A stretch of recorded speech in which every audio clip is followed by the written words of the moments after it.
మహిళల కోసం central bank of India ఇప్పుడు మీకు అందిస్తోంది గృహ రుణం. అతి తక్కువ వడ్డీ రేట్లకే ప్రత్యేక సెంటు గృహలక్ష్మి. పూర్తి వివరాలకు వెంటనే సంప్రదించండి 18003030. జిల్లాలో గల్ఫ్ ఏజెంట్ల మోసాలు ఒక్కొక్కటిగా బయటకు వస్తున్నాయి. తాజాగా నర్సాపురానికి చెందిన ఇద్దరు యువతులను ఖత్తర్ పంపించి అక్కడ వేరే వ్యక్తులకు కూడా అమ్మిన ఘటన అయితే ఆలస్యంగా వెలుగులోకి చూస్తుంది. అయితే కేంద్ర మంత్రి ఎవరైతే ఉన్నారో నిర్మలా సీతారామన్ తన చొరవతో ఇద్దరు మహిళలను కూడా నర్సాపురం తీసుకొచ్చారు. అసలు ఏం జరిగింది, ఇక్కడ ఏజెంట్ నర్సాపురానికి చెందిన ఏజెంట్ వారిని ఏ విధంగా అక్కడికి నమ్మించి తీసుకువెళ్లారు, అక్కడ వారి పరిస్థితి ఏ విధంగా ఉందో ఎవరైతే బాధితులు ఉన్నారో వారిని అడిగి తెలుసుకుందాం. అమ్మ నమస్తే, మీరు ఇక్కడ నర్సాపురానికి చెందిన ఒక ఏజెంట్ ద్వారా వెళ్ళారంటున్నారు. ఎవరు ఆ ఏజెంటు, మీకు ఇక్కడ ఏం చెప్పి పంపించారు, మీరు అక్కడ ఏం చేశారు? మా ఏజెంట్ పేరు బొమ్మడి కొండాలమ్మ అండి. నా పేరు ఉండవల్లి రామలక్ష్మి. బొమ్మడి కొండాలమ్మ అన్న ఆవిడ మమ్మల్ని పంపిందండి. ఆఫీస్ వీజా అయితే మేము వెళ్ళమని ముందే చెప్పాము. ఇద్దరం ఒక ఇంట్లోకి అయితేనే వెళ్తాము, లేకపోతే వెళ్ళమని చెప్పామండి. అయితే ఆఫీస్ వీజా కాదు, మిమ్మల్ని ఆఫీస్కి తీసుకెళ్ళరు అని చెప్పి ఆవిడ మమ్మల్ని పంపింది.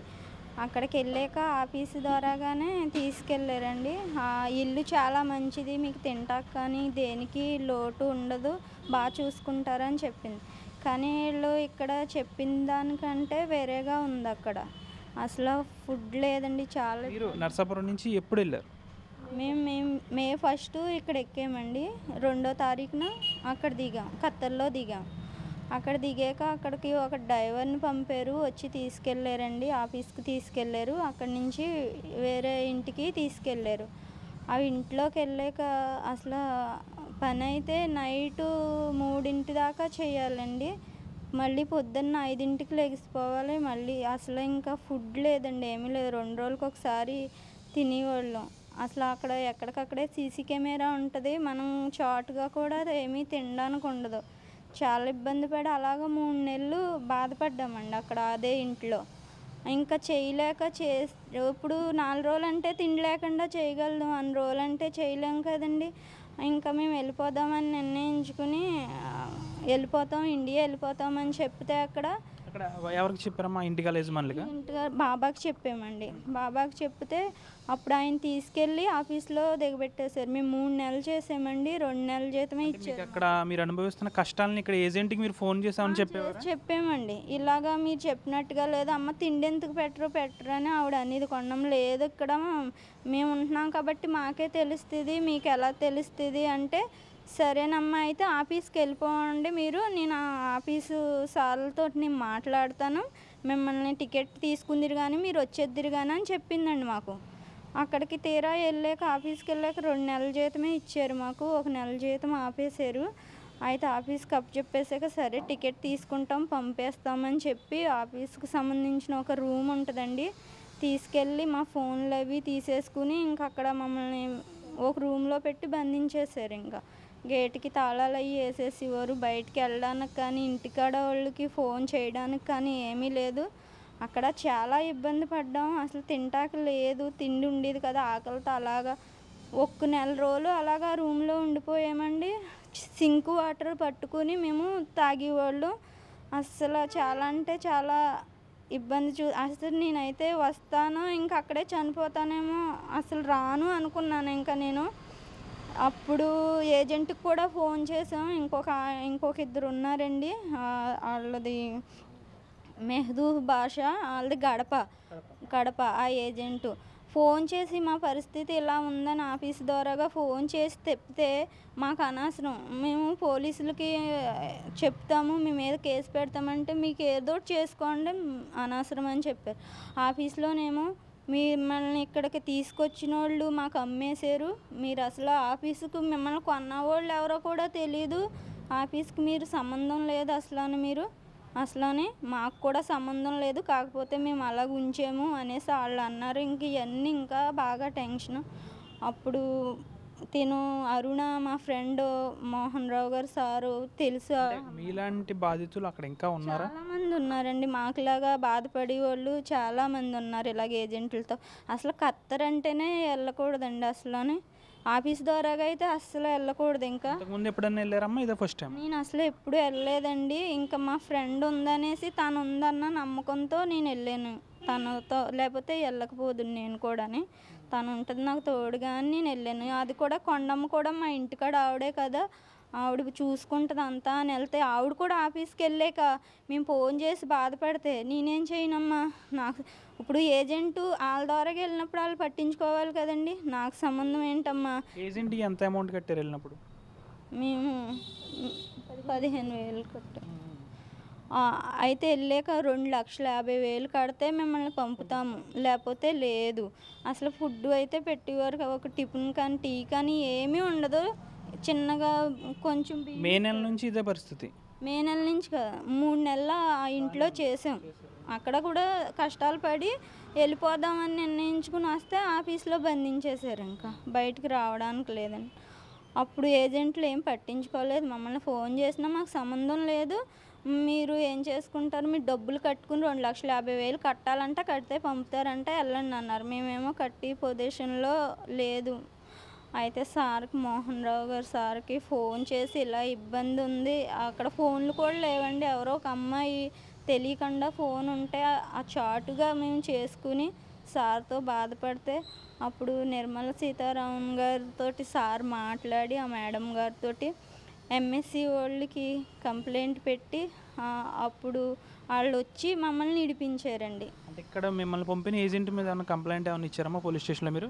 ఇచ్చామండి, ఇస్తే మా కోసం అక్కడ మళ్ళీ ఇబ్బంది మేము పడతామేమో అని వాళ్ళు కంప్లైంట్ తీసుకోలేదు సార్. తీసుకోలేదండి, వాళ్ళని బెదిరించారు ఇలాగని తీసుకొచ్చి బెదిరిస్తే డబ్బులు కట్టాలి, కట్టందే మేమేం చేయలేమని కడప వాళ్ళకి ఫోన్ చేసినా సరే అదే చెప్తున్నారండి, మేమేం చేయము, మీరు ఏం చేసుకుంటారో చేసుకోండి, మాకు సంబంధం లేదని వాళ్ళతో కూడా అదే మాట చెప్పారు సార్. అందుకని ఇంకా తర్వాత సార్ని మేము అడిగితే అప్పుడు నిర్మలా సీతారామన్ గారితో ఫోన్ చేయించారు సార్. అప్పుడు ఎంబసీ వాళ్ళు వచ్చి మమ్మల్ని బయటికి తీసుకొచ్చి ఇలా ఇక్కడ దాకా తీసుకొచ్చారు సార్.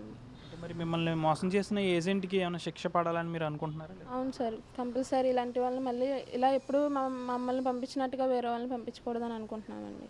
మీరు ఇక్కడికి రావడానికి కారణం కేంద్ర మంత్రి నిర్మలా సీతారామన్, ఆవిడకి ఏం చెప్పాలనుకుంటున్నారు మీరు? చాలా కృతజ్ఞతలు చెప్పుకోవాలనుకుంటున్నాం సార్. ఆవిడ ఇక్కడ లేరు, ఉంటే కాళ్ళు పట్టుకున్నా చెప్పుకునేవాళ్ళం సార్. ముఖ్యంగా ఈ బాధితులు అసలు వీరు చెప్తున్నది ఒకటే, మేము స్వగ్రామానికి వస్తామనుకోలేదు, దాదాపు 2 లక్షలకు పైగా కడితేనే కానీ స్వగ్రామానికి పంపమని కూడా ఏజెంట్లు చెప్పిన పరిస్థితి. అయితే వీరిద్దరు బాధితులు కూడా స్వగ్రామానికి రావడానికి గల ప్రధాన కారణం కేంద్ర మంత్రి నిర్మలా సీతారామన్ చొరవ అని చెప్పాలి. అక్కడ ఎంబసీతో మాట్లాడి వీరిద్దరిని కూడా ఇక్కడికి రప్పించారు. అయితే సీతారామన్ వ్యక్తిగత సహాయకులు రామ్మోహన్ రావు గారు కూడా ఉన్నారు. సార్, మీరు లేకపోతే వీరు నిజంగా స్వగ్రామానికి వచ్చేవారు కాదని వీరే చెప్తున్నారు. మిమ్మల్ని ఎలా సంప్రదించారు, మీరు ఏ విధంగా అప్రోచ్ అయ్యారు ఎంబసీ వాళ్ళు? ఈయన మన ఆగస్టు 8వ తారీఖు పెద్దిరాజు ఈమె భర్త వచ్చి నన్ను కలిసి విషయం చెప్పాడు. చిన్న పిల్లల్ని తీసుకుని వచ్చి చెప్తే చాలా బాధాకరం అనిపించింది. ఆ రోజు రాత్రే వీళ్ళు మళ్ళీ ఫోన్ చేసి నాతో మాట్లాడారు, మేము ఇన్ని కష్టాలు పడుతున్నామని. అయితే through proper channel complaint launch చేయాలని ఆర్డీఓ గారి ద్వారా కంప్లైంట్ పెట్టి ఆర్డీఓ గారి నుంచి కలెక్టర్ మేడంకి ఫోన్ చేసి మాట్లాడి కలెక్టర్ మేడం గారు ఎంబాసీకి కంప్లైంట్ లాంచ్ చేశారు. తీరా ఎంబాసీ నుంచి ఎంక్వైరీ చేసినట్లయితే వీరిద్దరిని కేవలం ఒక ఖత్తర్ రాష్ట్ర దేశంలో మాత్రమే అమ్మివేయబడడం అనేది ఉంది, మిగతా దాంట్లో ఉద్యోగాలకు మాత్రమే పోతారు. కాబట్టి ఆ చట్టం ప్రకారం వీరు అమ్మివేయబడ్డారని తెలిసిన తర్వాత చాలా బాధ కలిగి ఏం చేయలేని స్థితిలో మేడం గారిని అభ్యర్థించడం జరిగింది. మేడం గారు చొరవ తీసుకుని ఎక్స్టర్నల్ అఫైర్స్ మినిస్టర్ జయశంకర్ గారితో మాట్లాడి ఇమ్మీడియట్గా వితిన్ 3 డేస్లో వీళ్ళని ఇండియా తీసుకొచ్చారు.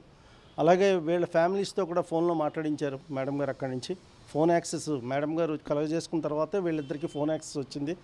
వీళ్ళ ఫ్యామిలీస్తో మాట్లాడారు. తర్వాత ఇమ్మీడియట్గా టికెట్ తీసుకున్న తర్వాత వాళ్ళు బయలుదేరారమ్మా అని నాకు మెసేజ్ పెట్టారు.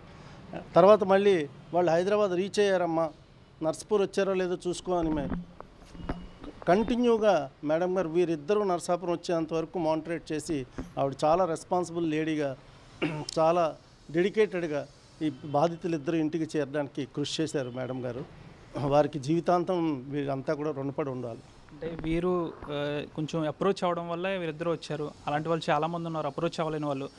మీలాంటి వాళ్ళ సహాయం కూడా చాలామంది అక్కడ వరకు కోరుకుంటున్నారు, వారికి కూడా మీరు సహాయం చేయాలి. తప్పకుండా మేడం గారు ఇలాంటి వాటి కోసమని ఒక డిస్ట్రిక్ట్ కలెక్టర్ ఆఫీస్లో ఒక హెల్ప్ లైన్ సెల్ పెట్టాలని చెప్పి కలెక్టర్ గారికి చెప్పడానికి కూడా ఈరోజు పోతున్నాం.